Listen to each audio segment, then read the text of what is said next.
আমার টমেটো গাছগুলোর অবস্থা আপনাদের দেখাই। দেখেন গাছে কিন্তু ফুল চলে এসেছে এবং ফলও চলে এসেছে। এই দেখেন ফুল, এই দেখেন ফল, এই দেখেন ফল চলে এসেছে। এই যে প্রতিটা গাছের কত সুন্দর অবস্থা দেখেন। এটা আমি কিভাবে করেছি, আপনারা কিভাবে করবেন আমি সেটা আজকে বলবো। এর আগের ভিডিওগুলোতে হয়তো বা দেখেছেন। এই গাছটার অবস্থা ভালো না, এটা পূর্বে থেকে অবস্থা ভালো না। এখন দেখেন এই সকল গাছগুলোর অবস্থা কিন্তু ভালো। গাছের কাণ্ডটা কত মোটা দেখেন, প্রতিটা গাছের আমার প্রতিটা গাছের দেখেন কাণ্ড মোটা। আমার মাত্র 2টা গাছ বাদে আর সবগুলা গাছে দেখেন কাণ্ড কত মোটা। আপনি টমেটোর চারা লাগানোর পরে সেটা নার্সারি থেকে হোক বা লোকাল বাজার থেকে হোক, লাগানোর পরে যে গাছগুলোর গ্রোথ ভালো থাকবে না সে গাছগুলো আপনারা রাখবেন না। আমার এই গাছটা পুরাতন গাছ, এই গাছটা আর ওই আগে যে গাছটা দেখালাম, এই 2টা গাছ খারাপ। আর এসব আমি নতুন করে লাগিয়েছি, আবার নতুন করে লাগিয়েছি বেশ প্রায় 13-14টা চারা। এখন টোটালে প্রায় 40টার উপরে চারা আছে। তো যেহেতু ছাদ বাগানে এর থেকে বেশি চারার দরকার নেই একটা আইটেমের, কারণ আমার অন্যান্য গাছ তো আরও লাগাতে হবে, বেগুন, মরিচ, এছাড়া বেশ প্রায় আমার মনে হয় ফল, ফুল এবং সবজি সব মিলে প্রায় 30 আইটেমের উপরে চলে গেছে।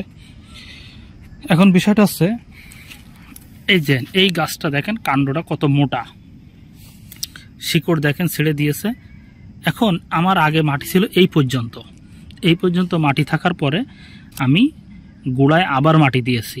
আপনারা এই কাজটা করবেন, তবে এটা প্রতিনিয়ত আপনাকে করতে হবে না। যখন দেখবেন আবার এখানে এই মাটির উপরে শিকড় দেখা যাওয়ার মতো অবস্থা হয়েছে বা 2-একটা শিকড় বের হতে পারে এরকম অনেক সময়, সেই সময়টা আপনার গোড়াটা ফাঁকা রাখবে না, গোড়াটাতে আবার মাটি দিবেন। দিলে দেখবেন আপনার কাণ্ডটা মোটা হবে। শুধু মাটির জন্যই কাণ্ড মোটা হবে এটা না, সাথে কিছু সারও দিবেন, পারলে জৈব সার দিবেন, রাসায়নিক সার বাদে। আরেকটা জিনিস খেয়াল রাখবেন, শীতের সময় ছত্রাকের আক্রমণ কিন্তু বেশিই হয়। ওই সময়টায় আপনারা নিম পাতার রস দিয়ে স্প্রে করবেন এবং ছত্রাকনাশক আমি দেখিয়েছি আগে কিভাবে স্প্রে করবেন, সেটাও দেখিয়েছি। এটা করলে আপনার এই ছত্রাকের আক্রমণের থেকে, যে পাতা হলুদ হয়ে যাওয়া, পাতা কুকড়ায় যাওয়া, এগুলো থেকে আপনার গাছ রক্ষা পাবে এবং ফুল ফল খুব তাড়াতাড়ি আসবে। আমার গাছগুলো সবই দেখেন সতেজ। এখন আসছে মাগরিবের 15 মিনিট হয়তো বাকি আছে, এই জন্য আকাশে বেশি আলো নাই। তারপরেও দেখেন আমার গাছগুলো কত সবুজ দেখাচ্ছে। সবগুলা গাছই সবুজ, শুধু নতুনগুলা বাদে। এই যে আমি বললাম 13টা গাছ লাগিয়েছে, এই যে নতুন, এগুলা বাদে আমার সব চারাগুলাই কিন্তু খুবই সুন্দর। একটা টবে চারা আছে আমার, বাকি সবই পলিথিনে চারা। টবের চারাটাও দেখেন কত সুন্দর, এই যে ফুল এসেছে। আমার বেশিরভাগ গাছে ফুল এবং ফল চলে আসছে, এই যে দেখেন ফুল। তো আমি যেভাবে করেছি সেইভাবেই কিন্তু আমি আপনাদেরকে বলতেছি, এখানে লুকোচুরির কিছু নাই। টমেটোর বাজার দর সবসময়ের জন্য বেশি থাকে, এখন একটু সিজন, কয়েকদিন পরেই টমেটোর দাম আবার বেড়ে যাবে। তো এই জন্য আপনারা যারা ছাদ বাগানে বা এমনি বারান্দায়, উঠানে, যেখানেই কিছু ফল লাগাইছেন, কিছু সবজি চাষ করছেন, তারা পরিচর্যাটা যদি ঠিকমতো না করতে পারেন তাহলে কিন্তু আপনার চারা থেকে আপনি ভালো বেনিফিট পাবেন না। গোড়ায় মাটি দিবেন, গোড়া যেন আলগা না থাকে।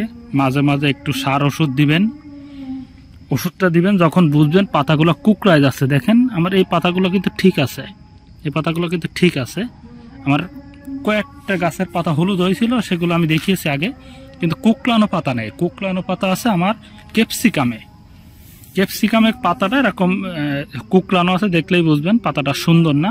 ওই সকল গাছগুলোতে আপনার স্প্রে করেন, সব গাছে কিন্তু স্প্রে করার কোনো দরকার নেই। আমি যে গাছগুলোতে ভালো ফলন পাচ্ছি বা যে গাছগুলো আমার খুবই সুন্দর, আমি সে ভিডিও দিচ্ছি আপনাদের। এবং যে গাছগুলো ভালো না, সে গাছগুলোতে কি করতে হবে, আপনারা কি করবেন, আমি কিভাবে সমাধান পাচ্ছি, আমি কিন্তু সে সকল ভিডিওগুলোও দিচ্ছি। এই জন্য চ্যানেলটা সাবস্ক্রাইব করে রাখবেন, যে লুকোচুরির কিছু নাই। আমি যেটা করতেছি, সমস্যা কিভাবে ফেস করতেছি সেটা দিচ্ছি, সমাধান কিভাবে করতেছি এবং সমাধানের পরে কি ফলাফল আসতেছে সেটাও দিচ্ছি।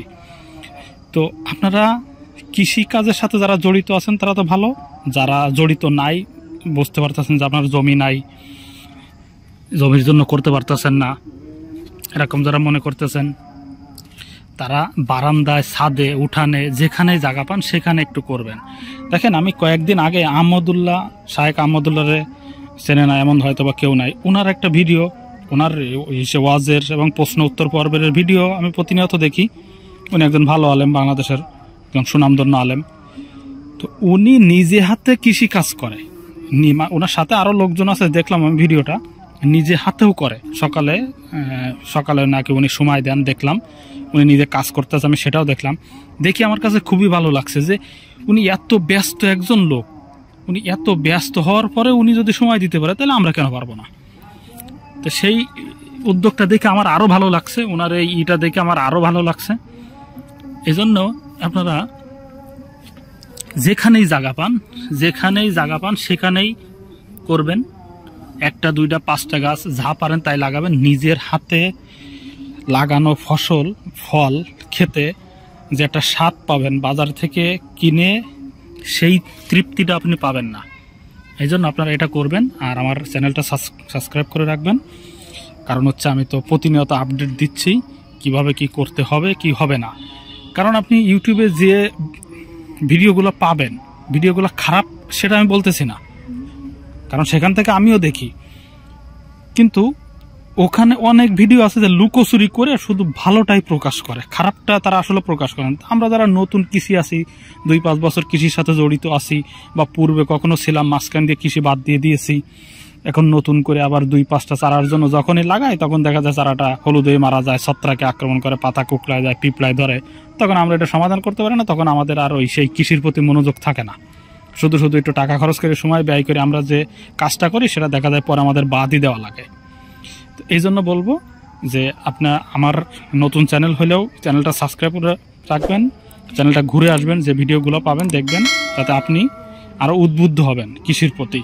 এবং আপনার যে চারা যদি এই মুহূর্তে থেকে থাকে কোনো বাগান বা ছাদে যেখানে থেকে থাকে, সেগুলোও যে সমস্যা ফেস করবেন সেগুলো আপনি সমাধান করতে পারবেন। এবং এটার জন্য আপনাকে বড় ধরনের খরচও করতে হবে না। আপনি ঘরোয়া উপায়ে সার, ওষুধ সবই তৈরি করে আপনি আপনার ফসল সুন্দরভাবে ফলাতে পারবেন ইনশাআল্লাহ।